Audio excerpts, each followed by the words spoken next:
ഇന്ന് ഞാൻ വന്നിരിക്കുന്നത് മിക്സർ ഗ്രൈൻഡറിൻ്റെ ഒരു റിവ്യൂവുമായിട്ടാണ്. വീട്ടമ്മമാർക്കെല്ലാം വളരെ പ്രയോജനകരമായിട്ടുള്ള ഒരു മിക്സിയാണ് ഞാൻ പരിചയപ്പെടുത്തുന്നത്. ബോഷ് എന്നാണ് കമ്പനിയുടെ പേര്. എനിക്ക് തോന്നുന്നു കൂടുതൽ ആൾക്കാരും കേട്ടിട്ടുണ്ട്, പക്ഷെ പലരും ഈ ബ്രാൻഡ് യൂസ് ചെയ്യാറില്ലെന്നാണ് എനിക്ക് തോന്നുന്നത്. പക്ഷേ എൻ്റെ അനുഭവം വെച്ച് പറയുകയാണെങ്കിൽ ബോഷിൻ്റെ ഏത് ബ്രാൻഡ് എടുത്താലും, വാഷിംഗ് മെഷീൻ എടുത്താലും, AC എടുത്താലും, ഏതെടുത്താലും ഏറ്റവും നല്ലതാണ് ഈ ബോഷ് എന്ന് പറഞ്ഞ ബ്രാൻഡ്. ഇപ്പം ഞാനിവിടെ ഇന്ന് നിങ്ങളെ പരിചയപ്പെടുന്നത് 600 വോൾട്ടിൻ്റെ ബോഷിൻ്റെ മിക്സിയാണ്. ഇത് 2 ഇയർ വാറണ്ടിയാണ് നമുക്കുള്ളത്. മോട്ടോർ വാറണ്ടി നമുക്ക് 10 ഇയർ ഉണ്ട്. പക്ഷേ നമുക്ക് ആ ഒരു ഇക്വിപ്മെൻറ്റിൻ്റെ വാറണ്ടി നമുക്ക് 2 ഇയർ മാത്രമേ ഉള്ളൂ. അപ്പോൾ ഇത് ഞാൻ ഉപയോഗിച്ചിട്ട് ഏകദേശം ഒരു 3 മാസമായി. എനിക്ക് വളരെയധികം ഇഷ്ടപ്പെട്ടു. കാരണം ഇതിൻ്റെ ആ ഒരു പ്രയോജനം എന്ന് പറഞ്ഞാൽ പെട്ടെന്ന് ഫാസ്റ്റായിട്ട് നമുക്ക് അരച്ചെടുക്കാൻ പറ്റും എന്ത് കാര്യങ്ങളും. പക്ഷേ ഇതിനു മുമ്പ് ഞാൻ പല ബ്രാൻഡിൻ്റെ ഉപയോഗിച്ചിട്ടുണ്ടെങ്കിലും ഒത്തിരി ടൈം എടുക്കുമായിരുന്നു. അപ്പം നമുക്ക് ഇലക്ട്രിസിറ്റി ബില്ല് നോക്കുമ്പോഴത്തേക്കും നല്ല വ്യത്യാസമുണ്ട്. ഇപ്പം ഞാൻ ഇത് ഉപയോഗിച്ചതിന് ശേഷം ഇലക്ട്രിസിറ്റി ബില്ല് നമുക്ക് മാസത്തിൽ കണക്ക് കൂട്ടുമ്പോഴത്തേക്കും വളരെ കുറവുണ്ട്. അതുകൊണ്ടാണ് ഞാൻ ഇതിൻ്റെ റിവ്യൂ ഒരു വീഡിയോ ആക്കി ചെയ്യാമെന്ന് തന്നെ ഞാൻ വിചാരിച്ചത്. അപ്പം ഈ പാക്കറ്റിൽ നമുക്ക് 3 ജാറാണ് നമുക്ക് വരുന്നത്. 1 ബിഗ് ജാറുണ്ട്, അത് 1.5 ലിറ്ററിൻ്റെയാണ്, 1.5 ലിറ്ററിൻ്റെ. പിന്നെ രണ്ടാമത്തെ ഒരു മീഡിയം ജാറുണ്ട്, അത് 1 ലിറ്ററിൻ്റെയാണ്. പിന്നെ ഏറ്റവും തീരെ ചെറുത് അതൊരു എനിക്ക് തോന്നുന്നു അരയിനേക്കാളും കുറച്ചും കൂടി താഴെ 400 ഗ്രാമിൻ്റെയൊക്കെ ഒരു ചെറിയൊരു ജാറുമാണ് നമുക്ക് കിട്ടുന്നത്. അപ്പം പിന്നെ ആസ് യൂഷ്വൽ ഒരു മിക്സർ, ആ ഒരു മോട്ടറിൻ്റെ ആ ഒരു മിക്സി എന്ന് പറയുമല്ലോ. ഓക്കെ, അപ്പം അതിൻ്റെ അതിൻ്റെ അടിയിൽ റബ്ബർ ഫിറ്റ് ആയിട്ടുള്ള ഒരു ഇതാണ്. അപ്പം നമുക്ക് എവിടെ ഫിറ്റ് ചെയ്താലും മൂവബിൾ അല്ല, നല്ല ഫിറ്റായിട്ടിരുന്നോളും. അപ്പം മിക്സി ഓൺ ചെയ്യുമ്പോഴാണെങ്കിലും നല്ല സൗണ്ട് ഉണ്ട് കേട്ടോ. ബാക്കിയുള്ള മിക്സീനെയൊക്കെ അപേക്ഷിച്ച് നോക്കുമ്പോൾ എല്ലാ മിക്സിക്കും സൗണ്ട് ഉണ്ട്. പക്ഷേ ഇപ്പം ന്യൂലി ഇറങ്ങിയിട്ടുള്ളതിനൊക്കെ ചിലതിന് സൗണ്ട്ലെസ് ആയിട്ടെന്നൊക്കെ പറഞ്ഞുകൊണ്ട് നമ്മൾ പരസ്യങ്ങളൊക്കെ കാണുമെങ്കിലും ഇതിന് നല്ല സൗണ്ട് ഉണ്ട്. അപ്പോൾ ഞാൻ നിങ്ങളെ പരിചയപ്പെടുത്തുമ്പോഴത്തേക്കും ഇതിൻ്റെ ഓരോ ജാറും ഓരോ കാര്യങ്ങൾ അരച്ച് അതിൻ്റെ എവിഡൻസോട് കൂടിയാണ് ഞാൻ നിങ്ങളെ കാണിക്കാൻ പോകുന്നത്. ചുമ്മാ പറഞ്ഞു കഴിഞ്ഞാൽ അതിൽ എന്തുമാത്രം സത്യമുണ്ടെന്ന് പലർക്കും സംശയം വന്നേക്കാം. അതുകൊണ്ട് ഓരോ ജാറിലും ഓരോ ഐറ്റംസ് അരച്ച് അതിന് തെളിവ് സഹിതമാണ് ഞാൻ ഇന്നത്തെ റിവ്യൂ കാണിക്കുന്നത്. അപ്പോൾ ഈ ബിഗ് ജാറ് ഇഡ്ഡലി, ദോശ, അപ്പം അങ്ങനെയുള്ള മാവുകളൊക്കെ നമുക്ക് അരയ്ക്കാൻ വേണ്ടിയിട്ട്, ജ്യൂസ് അടിക്കാൻ വേണ്ടി, ഷേക്ക് അടിക്കാൻ വേണ്ടിയിട്ടൊക്കെയാണ് നമ്മൾ ഉപയോഗിക്കുന്നത്. അപ്പോൾ ഈ ജാർ ഫിറ്റ് ചെയ്യുമ്പോഴത്തേക്കും ഒരു റൈറ്റിൽ നിന്ന് ലെഫ്റ്റിലേക്ക് അല്ലെങ്കിൽ ലെഫ്റ്റിൽ നിന്ന് റൈറ്റിലേക്ക് അതിനൊരു കണക്ട് ചെയ്യാൻ വേണ്ടിയിട്ട് ഒരു ചെറിയൊരു ഓപ്ഷൻ കാണുന്നുണ്ട്. അവിടെയാണ് നമ്മൾ കറക്റ്റായിട്ട് ഇത് ചെയ്യുന്നത്. അപ്പോൾ ഒരു ക്ലിക്കിംഗ് സൗണ്ട് കേൾക്കും.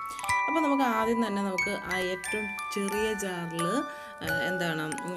ചട്നി എങ്ങനെയാണ് അരച്ച് ഒന്ന് നോക്കാം. അപ്പോൾ ഏറ്റവും ചെറിയ ജാറിൽ ചട്നിക്കുള്ളതാണ്. അതുപോലെ തന്നെ ഇതിൻ്റെ മീഡിയം ആയിട്ടുള്ളത് നമ്മൾ പൊടിക്കാനുള്ള പൊടികളൊക്കെ ഉണ്ടല്ലോ, രസം കൂട്ട്, സാമ്പാർ കൂട്ട്, അങ്ങനെയുള്ള പൊടികളൊക്കെ ഉണ്ടല്ലോ, അത് പൊടിക്കാൻ വേണ്ടിയിട്ടാണ് മീഡിയം ജാർ ഉപയോഗിക്കുന്നത്.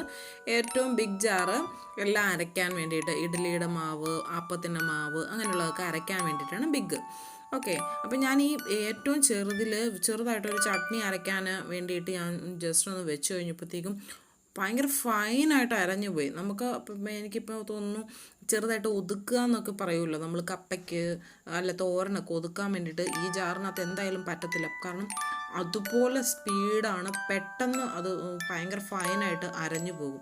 അപ്പോൾ എന്നിട്ട് പിന്നെ ആ ശരിക്കും പറഞ്ഞാൽ തേങ്ങാപ്പാലിനൊക്കെ നമ്മൾ എടുക്കുവാണെങ്കിൽ നല്ല സൂപ്പറായിട്ട് നമുക്ക് ഏറ്റവും കൂടുതൽ തേങ്ങാപ്പാൽ നമുക്ക് കിട്ടും. അത്ര സ്പീഡാണെന്നാണ് ഞാൻ പറഞ്ഞത്. ഓക്കെ, പിന്നെ അടുത്തത് നമ്മൾ ഈ ഇഞ്ചി, വെളുത്തുള്ളിയൊക്കെ നമ്മൾ പേസ്റ്റാക്കി ഇറച്ചിക്ക് അങ്ങനെ സംഭവങ്ങളൊക്കെ അരയ്ക്കുമല്ലോ. അപ്പോൾ അത് ഞാനിങ്ങനെ ചെറുതാക്കി നന്നാക്കി കഴുകിയിട്ട് ഞാൻ ഈ ചെറിയ ജാറ് വെച്ച് ജസ്റ്റ് ഒന്ന് അരച്ചേ ഉള്ളൂ. ഞാൻ കറക്റ്റ് പറയുകയാണെങ്കിൽ ഒരു 7 സെക്കൻഡ് അരച്ചപ്പോഴത്തേക്കും നല്ല ഫൈനായിട്ട് പേസ്റ്റായിട്ട് കിട്ടി. തീരെ വെള്ളം ഒഴിച്ചുമില്ല കേട്ടോ. അപ്പോൾ വെള്ളം ഒഴിച്ചും വേണമെങ്കിൽ ചെയ്യാം. അപ്പോൾ അങ്ങനെ വെച്ചപ്പോൾ നല്ല സൂപ്പറായിട്ട് കിട്ടി. അപ്പം എനിക്ക് പറയാനുള്ളതെന്ന് പറഞ്ഞാൽ ചമ്മന്തിയൊക്കെ അരയ്ക്കുമ്പോഴത്തേക്കും ചെറുതായിട്ട് വല്ല ഒതുക്കേണ്ട കാര്യങ്ങൾക്കൊക്കെ വരുമ്പോഴത്തേക്കും 1 സെക്കൻഡ് 2 സെക്കൻഡ് കഴിയുമ്പോൾ ഓഫ് ചെയ്യണം. പിന്നെ അടുത്തത് ഏറ്റവും ബിഗ് ജാറാണ്. അതിനകത്ത് അപ്പത്തിനുള്ള ആ ഒരു കൂട്ടാണ് ഞാനിവിടെ അരയ്ക്കാൻ പോകുന്നത്. അപ്പോൾ പച്ചരി ഞാൻ വെള്ളത്തിലിട്ട് കുതിർത്തായിരുന്നു. അപ്പോൾ അതും തേങ്ങയും നമുക്കറിയാമല്ലോ അതിൻ്റെ കൂട്ടുകളെല്ലാം ഇട്ട് നന്നായിട്ട് അടിക്കാൻ വേണ്ടിയിട്ട് പോവുകയാണ്. അപ്പോൾ ഈ മിക്സിയുടെ ലോങ് ലൈഫിന് വേണ്ടിയിട്ട് ഒരു ടിപ്പും കൂടി ഞാൻ ഈ കൂടെ പറയുകയാണ്. അപ്പോൾ ആ ഷോപ്പിലെ ആ ഒരു ചേട്ടൻ പറഞ്ഞതാണ്, അതായത് മിക്സിയുടെ നമ്മൾ ആ നോബുണ്ടല്ലോ, നമ്മുടെ ഈ 1 2 3 എന്ന ആ സ്പീഡ് മാറ്റുന്നത്, അതിൽ ലെഫ്റ്റിലായിട്ട് പൾസ് എന്ന് പറഞ്ഞൊരു ഓപ്ഷനുണ്ട്. അതെന്തിനാണെന്ന് വെച്ച് കഴിഞ്ഞാൽ നമ്മൾ ഈ കൂടുതൽ ക്വാണ്ടിറ്റിയുള്ള കാര്യങ്ങളൊക്കെ അരയ്ക്കുമ്പോഴത്തേക്കും ആ പൾസിൽ ഒരു 5 സെക്കൻഡ് ലെഫ്റ്റിലേക്ക് തിരിച്ച് ഇങ്ങനെ ഓണാക്കുകയാണെങ്കിൽ മിക്സിയുടെ മോട്ടറിന് ലോങ് ലൈഫ് കിട്ടുമെന്നാണ് പറയുന്നത്. അപ്പം ലെഫ്റ്റിലേക്ക് തിരിക്കുക, ഒരു 5 സെക്കൻഡ് കഴിഞ്ഞിട്ട് പിന്നെയും ഓഫാക്കുക മീൻസ് ആ 0യിലേക്ക് കൊണ്ടുവരിക. പിന്നെ അങ്ങനെ ഒരു 3 പ്രാവശ്യം അങ്ങനെ ചെയ്ത് കഴിഞ്ഞ് കഴിഞ്ഞാൽ മിക്സിക്ക് ലോങ് ലൈഫ് കിട്ടുമെന്നാണ് പറയുന്നത്. മോട്ടറിന് വളരെയധികം നല്ലതാണ്. അതുപോലെ തന്നെ ബിഗ് ജാറിൽ വെക്കുമ്പോഴത്തേക്കും ഭയങ്കര ഹൈ ക്വാണ്ടിറ്റി വെക്കരുത്. ഒരു 1/4 ഭാഗത്തോളമാണ് ജാറിൽ നമ്മൾ അരയ്ക്കാൻ വേണ്ടി ഇടാമുള്ളൂ. അപ്പോൾ കൂടുതലായി കഴിഞ്ഞാൽ മിക്സിയിൽ ഓട്ടോമാറ്റിക്കായിട്ട് അത് ഓഫായി പോകാനുള്ളൊരു ഓപ്ഷനും കൂടി ഉണ്ട്. അതായത് ആ ഒരു മെയിൻ യൂണിറ്റിൻ്റെ താഴെയായിട്ട് ഒരു റെഡ് ബട്ടൺ, ഒരു വര പോലെ നിൽപ്പുണ്ട്. ആ ഒരു സംഭവം ഓഫായി പോകും.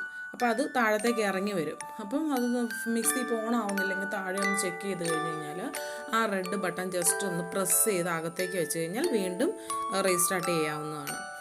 അപ്പോൾ ഓക്കെ, അപ്പോൾ അതൊക്കെയാണ്. പിന്നെ ഇനി നമ്മൾ രണ്ടാമത്തെ ജാറാണ്. മീഡിയം ജാറിൽ ശരിക്കും പറഞ്ഞു കഴിഞ്ഞാൽ പൊടിക്കാനുള്ളതാണ്. ഇതിൻ്റെ 2 ബ്ലേഡ് നമുക്ക് വരുന്നുണ്ട്, പൗണ്ടിങ് ബ്ലേഡ്. അപ്പോൾ ആ ബ്ലേഡ് കണക്ട് ചെയ്യാൻ വേണ്ടിയിട്ടും വളരെ എളുപ്പമാണ്. നമുക്കിതിൻ്റെ കൂടെ ഒരു ബ്ലേഡ് കിട്ടും, സ്പാച്ചുല എന്ന് പറയും. അപ്പോൾ ആ സ്പാച്ചുല നമുക്ക് ഈ ബ്ലേഡൊക്കെ ഫിറ്റ് ചെയ്യാൻ വേണ്ടിയിട്ടുള്ളതാണ്.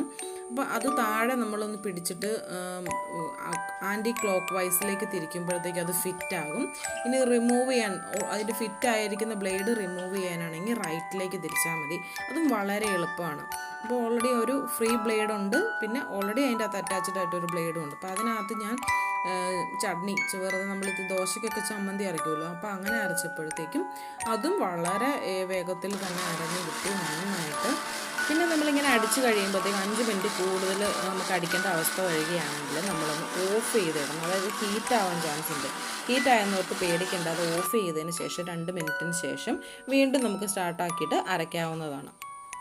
പിന്നെ ഇതിൻ്റെ സർവീസ് സെൻറ്ററിനെ പറ്റി പറയുകയാണെങ്കിൽ നല്ല ബെസ്റ്റ് സർവീസാണ്. നമ്മൾ വിളിച്ചു കഴിഞ്ഞാൽ അപ്പം തന്നെ അവരെടുക്കും. അതിന് വേണ്ട സർവീസും കാര്യങ്ങളും ഒക്കെ നമുക്ക് തരും. പിന്നെ ഈവൻ സർഫസിൽ വേണം നമ്മൾ ഈ മിക്സർ ഗ്രൈൻഡർ എപ്പോഴും വെക്കാൻ വേണ്ടിയിട്ട്. അപ്പോൾ ഈ വീഡിയോ ഇഷ്ടപ്പെട്ടെന്ന് വിചാരിക്കുന്നു. So please support and bye bye.